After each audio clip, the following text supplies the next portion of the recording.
Hi grade 5s, Brooke and I here today to help you with patterns. So we're going to be looking at growing patterns. Yes, because they're going to be getting bigger, just like Brooke is getting bigger and bigger. So we built our pictures today in this growing pattern out of something that I borrowed from Brooke. A Lego block. All right, so there's a pattern happening. So this is our first one up here, and then this is the second figure, and the third, and the fourth, and it would just keep going if we had enough Lego to build all the different pictures. But that would take many, many piles of Lego. Yeah, it would take a lot. So instead, we're going to learn something called a pattern rule to figure out what any number one of these figures could look like and how many blocks we'd need to build it, right?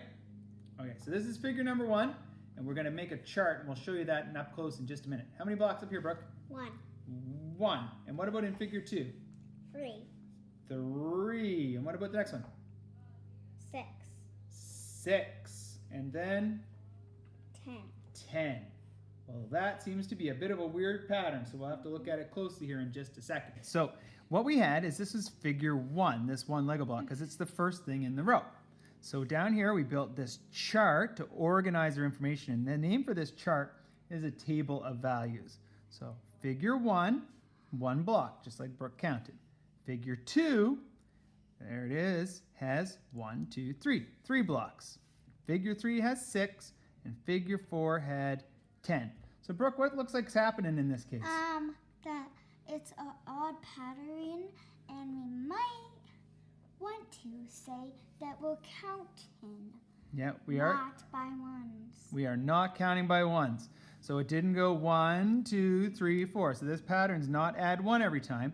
When we went from the number 1 to the number 3, how many do we add to number 1 to get to number 3, Brooke? 2. 2. So first we added 2, and look, there's a line of 2. And what about if we go from the number 3 to the number 6? How many do we add that time? We added 3. 3. 2, 3. And then, yeah, 2, 3. And then what about over here? We added 4 to 6. 4 to 6. So what do you think would happen next? We added 2, then And we that added equals 3, 5. and then we added 2 4. plus 3 equals 5. That's true, but we don't need that information. So let's look. Plus 2, plus 3, plus 4. What do you think's going to happen next? Plus Plus 5. And then over here? Plus 6. Plus 6. And over here? Plus 7. Plus 7. So the next picture in our line would have 10 plus 5. That's 15. 15. 15 plus 6. That's, I don't know, I'm in grade 1. That's 21. And then that's 28. So our pattern in this case, if we're going to look at the rule, so let's move you out of the way.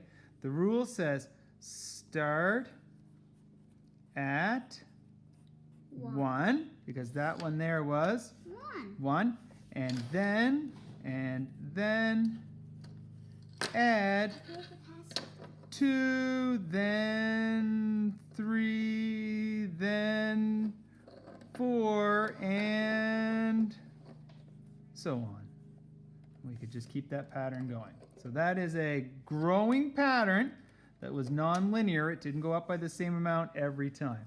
Some patterns are linear and some patterns are not.